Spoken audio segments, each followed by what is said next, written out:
Vuelve un problema honrar al necio. Miren, en Proverbios 16:31,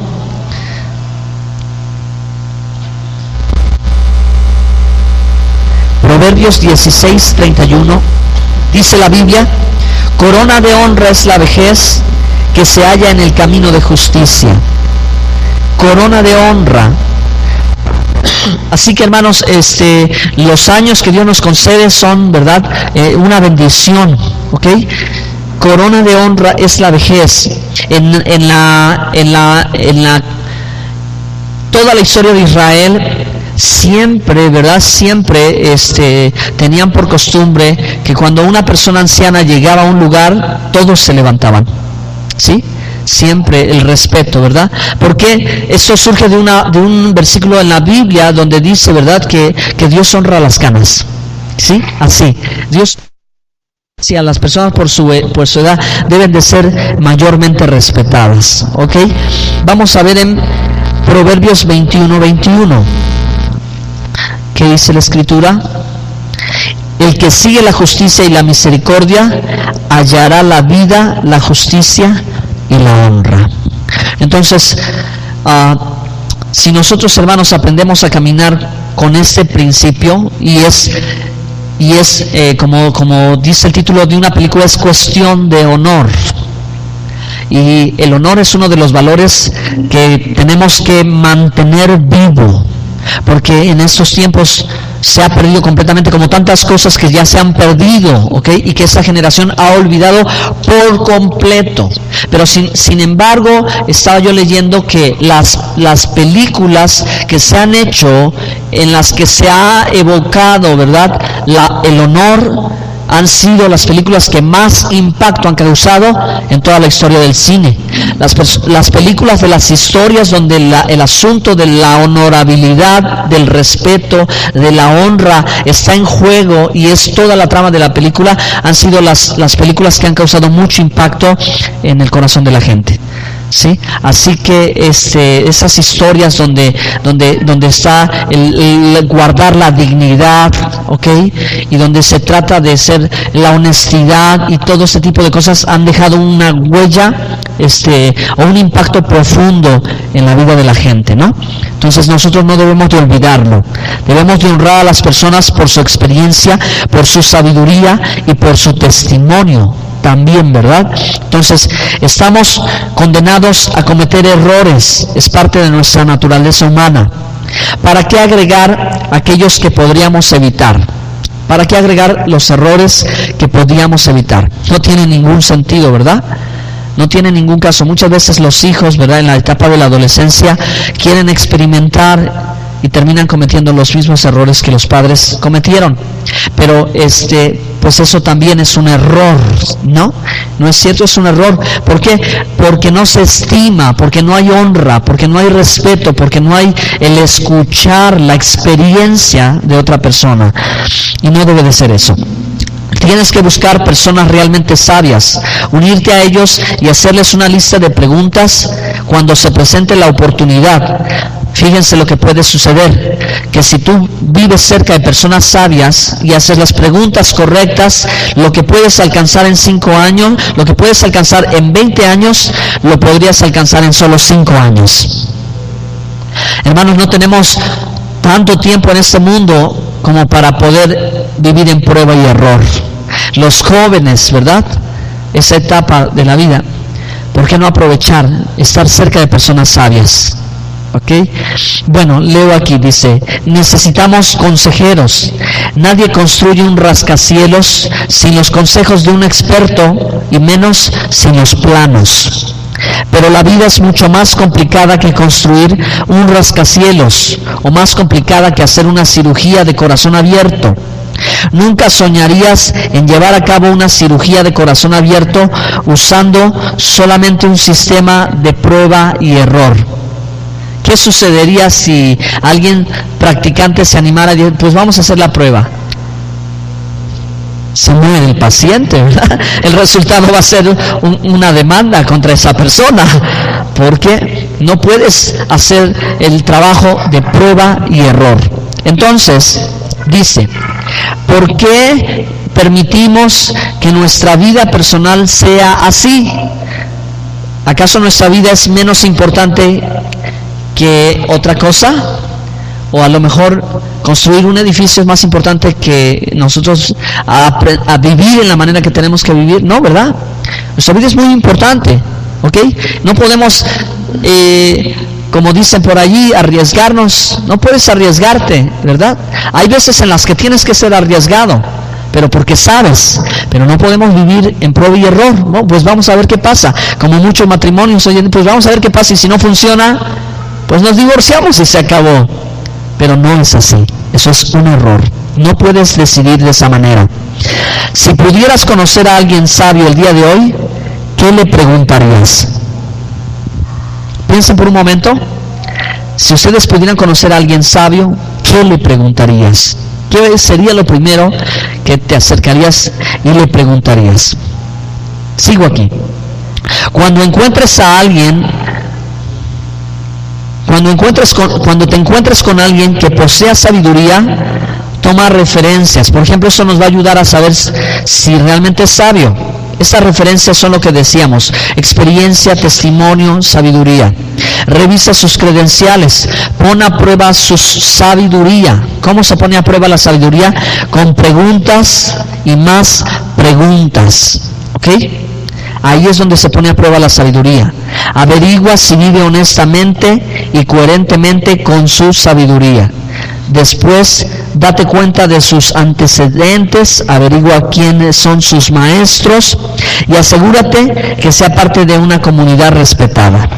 Encuentra a alguien, sobre todo, que sea capaz y que tú seas capaz de aceptar su reprensión y que te empuje para que te conviertas en una mejor persona. Si va a buscar a una persona sabia, ¿verdad? No busque a alguien que le acepte con sus debilidades o con sus prejuicios, porque no lo va a ayudar, no nos va a ayudar, no nos ayudaría. Para crecer, y el crecimiento es doloroso, el crecimiento y la madurez requiere muchas veces de confrontación, ¿de acuerdo? A veces necesitamos ser confrontados, y si usted escoge a un amigo suyo de sus características para ser muchas veces la persona que pueda decirle, ¿verdad?, sobre sus aciertos y sus errores, su amistad corre riesgo, ¿verdad? A menos que se sea maduro para aceptar. Pero a veces el precio de convivir unos con otros es el aceptarnos. Una persona sabia lo que puede ayudar a hacer es decirte las cosas como son. Puede ser un amigo, sí. Puede ser un compañero, sí. ¿Ok? Pero no siempre, ¿verdad? No siempre sucede así. Déjenme seguir leyendo. Piensen por un momento. Dice: encuentra a alguien que pueda exhortarte y que te ayude, que te empuje para que te conviertas en una mejor persona. No busques a alguien que simplemente te acepte con tus debilidades y prejuicios, porque ¿cómo podría trabajar? Después de esto, una vez que hayas encontrado a un buen maestro, no lo dejes ir si estás en desacuerdo con alguna posición en algún asunto. Sé un aprendiz de la verdad. Trabaja los cuestionamientos con él. Escúchalo, pídele consejo, le debes respeto a esa persona. Si eres leal a tu maestro, estarás menos propenso a estar constantemente buscando por todos lados a alguien que te enseñe cada vez que escuches algo que no te guste. A veces es así, a veces vamos a escuchar cosas que no nos gustan, pero tenemos que aceptarlas. ¿Están aquí? Bueno, voy a concluir con el punto número 3. ¿Me ayudan? ¿Cómo dice? Sí. Así es. Para esto vamos a ir a Malaquías, capítulo 1. Si nos puedes lanzar Malaquías 1:6 en la pantalla. La escritura dice: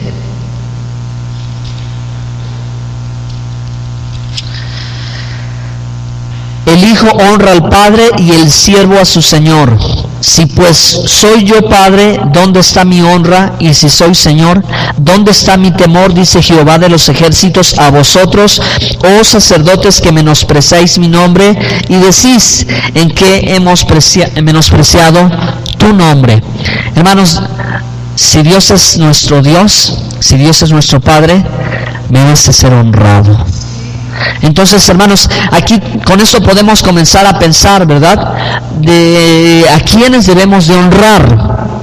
Y tenemos que comenzar honrando a Dios, porque Él dice, si yo soy tu Padre, entonces ¿dónde está mi honra? Y si soy tu Señor, ¿dónde está mi temor? Tenemos que encontrar maneras en las que honremos a Dios, en las que distingamos a Dios, apreciemos a Dios, respetemos a Dios, consideremos a Dios todos los días de nuestra vida. Si queremos honrar, si debemos de honrar a las personas sabias, sabemos que Dios es sabio en todo lo que hace. Amén. Él es perfecto, Él es sabio en todo lo que hace, Él es la fuente de la sabiduría. Entonces, qué enorme bendición que usted pueda aprender de Dios, que yo pueda aprender de Dios, que yo sea su más leal aprendiz. También vemos en esta lista, regresarnos a la presentación, a honrar a Jesucristo. Hermano, Jesucristo, ¿verdad? Uno de sus oficios o ministerios en esta tierra fue ser un rabino. Y rabino quiere decir un maestro. Entonces, los discípulos o aprendices de los rabinos o maestros eran personas que exactamente vivían de esta manera porque honraban a su maestro. ¿Por qué? Porque lo servían y lo observaban. ¿De qué manera se pudo escribir los evangelios si los discípulos no estaban al pendiente de las palabras y de los actos que Jesús realizaba? Ellos estaban observando y estaban aprendiendo, y por eso pudieron escribir: las cosas que vimos y oímos son las cosas que hemos dicho desde el principio, que Jesús de Nazaret vino haciendo milagros, señales, prodigios y maravillas. Los discípulos estaban atentos, los discípulos estaban aprendiendo de su maestro. Y nuestro Señor Jesucristo es nuestro maestro también. Vamos a ver en Romanos capítulo 12, verso 7.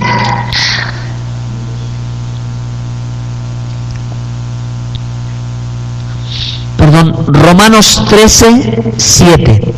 ¿Qué dice la Escritura con respecto a la honra? Romanos 13, 7. Pagad a todos los que debéis, al que tributo, tributo, al que impuesto, impuesto, al que respeto, respeto, y al que honra, honra.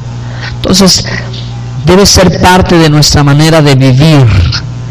Debe ser importante saber que debemos honrar a Dios con nuestra manera de vivir, que debemos de honrar a Jesucristo. Si nosotros nos decimos discípulos de Jesucristo, tenemos que honrarlo, porque si nosotros no vivimos de esa manera, si nosotros no nos ponemos el desafío personal de demostrarle al mundo que somos verdaderos discípulos, entonces no honramos al Maestro. Tenemos que honrar al Maestro. ¿Cómo? Llevando a cabo sus enseñanzas, mirándolo, aprendiendo de él. ¿De acuerdo? Amén. Entonces, veamos una cita más. Es Efesios 6:2, y con esto estamos concluyendo. Efesios 6:2 dice la Escritura: honra a tu padre y a tu madre, que es el primer mandamiento con promesa. Honremos a Dios, honremos a Jesucristo, honremos a los padres, ¿ok?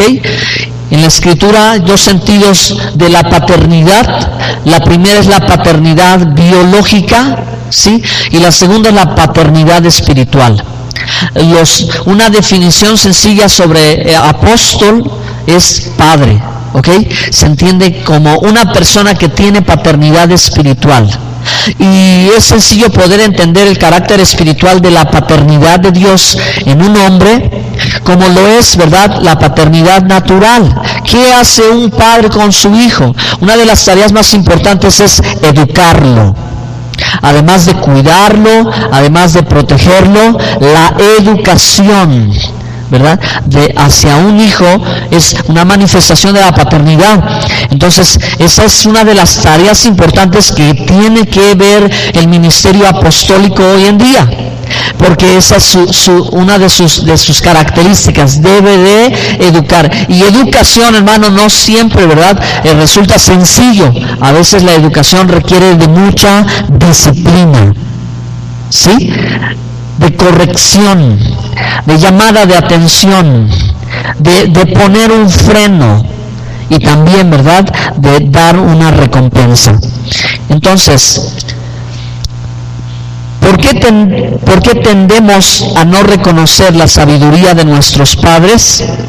Porque la sabiduría requiere de nosotros un cambio.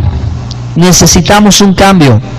Cuando no queremos escuchar las razones de los padres, es porque no queremos cambiar. Cuando sus hijos no quieren escuchar de sus razones, es porque no quieren cambiar. Tenemos que movernos de nuestra postura cómoda, y eso es doloroso. Por eso muchas veces los hijos desechan la sabiduría. Es decir, hacen a un lado las experiencias y las vivencias y el testimonio de un padre para decir, yo por mí mismo lo voy a descubrir. Pero, como hemos dicho, nadie escarmienta en cabeza ajena. A veces tienen que vivir la misma situación. ¿Debería de ser? No debería de ser. Lo que debería de ser es que el hijo pueda escuchar, ¿verdad?, y honrar a un padre, y respetar y atenderlo, y aprender de esa sabiduría, aunque sea dolorosa. Sé un aprendiz, sigue a tu maestro. En este caso, hermanos, nuestro maestro es Jesucristo, ¿verdad? A Él lo reconocemos en todos nuestros caminos. Acompáñalo a sus citas y donde quiera que Él esté. Observa todo lo que hace, ¿sí? Al mirarlo tendrás la oportunidad de entender lo que Él hace, y estarás un poquito más cerca, ¿ok?, de Él. Servir a tu maestro te acercará más a Él, y por ende aprenderás más, crecerás más y llegarás a parecerte más a Él. Si realmente quieres aprender acerca de la vida, necesitas un maestro. Necesitas alguien que te guíe en un camino constante y racional. Tener un consejero objetivo es muy importante, incluso si solo pudieras encontrar a alguien que es menos sabio de lo que tú esperabas, y esto me gustó mucho porque suele suceder. Si encuentras a una persona que sea aún menos sabia de lo que tú imaginaste, debes de todas maneras apegarte a él, porque puedes aprender. ¿Quieren ponerse de pie, por favor?